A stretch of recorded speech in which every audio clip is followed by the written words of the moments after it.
2017 में चुनाव से ठीक पहले आदित्यनाथ जी की सरकार ने उत्तर प्रदेश के नौजवानों से हर साल 13 लाख नौकरियां देने का वादा किया था और सरकार ने दावा किया था कि जब हम सत्ता में आएंगे तो 5 सालों के अंदर 70 लाख नौकरियां देने का काम करेंगे। लेकिन सत्ता में बैठते ही हमने कई बार प्रेस कॉन्फ्रेंस करके आदित्यनाथ जी के उस बयान को कोट किया कि किस तरीके से आदित्यनाथ जी सत्ता में बैठते ही कहते हैं कि उत्तर प्रदेश में नौकरियां बहुत हैं, लेकिन उत्तर प्रदेश का नौजवान उस नौकरी के लायक नहीं है। आज सरकार की नालायकी का प्रमाण पत्र देने के लिए, उत्तर प्रदेश अधीनस्थ सेवा चयन आयोग की नालायकी का प्रमाण पत्र देने के लिए ये महत्वपूर्ण प्रेस वार्ता आप सबके बीच में हो रही है। 2018 में ग्राम पंचायत अधिकारी की एक भर्ती आई और जब भर्ती आई तो उत्तर प्रदेश अधीनस्थ सेवा चयन आयोग की दूसरी भर्ती थी, दूसरे नंबर की भर्ती थी। और इस सरकार में 2017 से 2020 तक कुल 12 भर्तियां निकाली गई उत्तर प्रदेश अधीनस्थ सेवा चयन आयोग के द्वारा। आपको जान के हैरानी होगी कि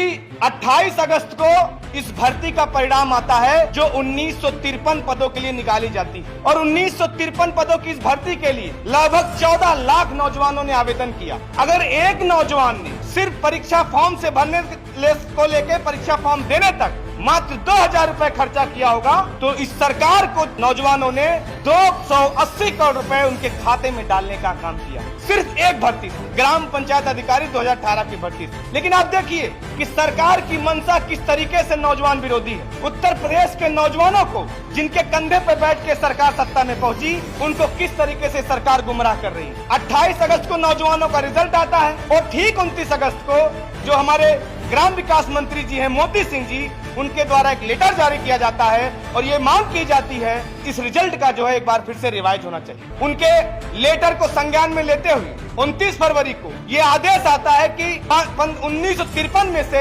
1553 जो नौजवान हमारे साफ सुथरे हैं, जिनकी ओएमआर सीट में कोई गड़बड़ी नहीं है, उनका कम से कम सत्यापन शुरू कराया जाए 1553 नौजवानों का। और आप सोचिए कि 12 मार्च 2020 को उन नौजवानों का 1553 नौजवानों का सत्यापन शुरू भी हो जाता है। 120 बच्चों का, 120 अभ्यर्थियों का सत्यापन हो भी जाता है। ठीक उसके बाद कोरोना काल आ जाता है। कोरोना काल के बाद 20 जून को उत्तर प्रदेश के ग्राम पंचायत अधिकारी 2018 के अभ्यर्थियों को सरकार की वेबसाइट से सूचना मिलती है कि 20 मार्च से ये सरकार उस भर्ती पे SIT जांच चलाती है।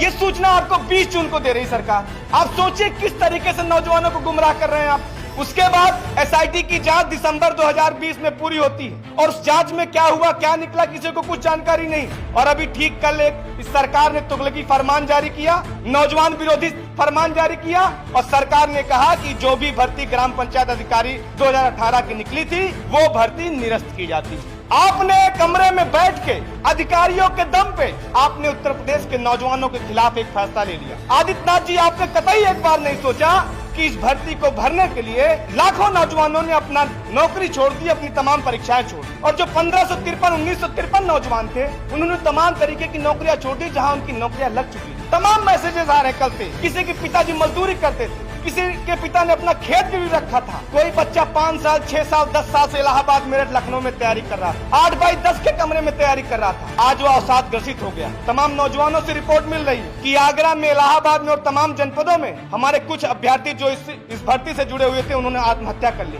मेरी सरकार से एक निवेदन करता हूँ आप सब चैनल के माध्यम से, उत्तर प्रदेश का नौजवान अगर परीक्षा में फेल हो जाए तो उसे कोई तकलीफ नहीं होती, क्योंकि वो जानता है कि हो सकता है इस बार उसकी तैयारी नहीं रही। लेकिन आपका ये जो रवैया है, जब अपने सपने को साकार करने के लिए दरवाजे पे खड़ा था, जब दरवाजे पे खड़ा था कि उसका सपना साकार होने जा रहा है, उसके माँ बाप के अरमान पूरे होने जा रहे हैं, उन अरमानों का कत्ल करने का काम आपकी सरकार ने किया। तो जिस तरीके से 12 भर्तियां सरकार ने निकाली उत्तर प्रदेश अधीनस्थ सेवा चयन आयोग में, और जिसमें ये बहुत महत्वपूर्ण भर्ती थी ग्राम पंचायत अधिकारी 2018 की, मैं सरकार से एक निवेदन करूंगा कि सबसे पहले जो SIT की जांच आपने बैठाई, उसके पहले जो 1553 नौजवानों का सत्यापन शुरू हुआ था, उनको आप जो है नियुक्ति देने का काम करें। उनके साथ आप कोई भेदभाव करने का काम कतई मत करें। दूसरा, 12 भर्तियां निकाल के 51 लाख नौजवानों से जो आवेदन लिया आपने, और आज सारी की सारी भर्तियां जो उत्तर प्रदेश अधीनस्थ सेवा चयन आयोग में लंबित पड़ी हुई हैं विभिन्न कारणों से, मैं आज सरकार से मांग करता हूं कि इन तमाम भर्तियों की कोर्ट मॉनिटर जांच की जाए और टाइम बाउंड उसमें की जाए कि इतने दिनों के अंदर ये जांच पूरी होगी। और जो भी भर्ती है,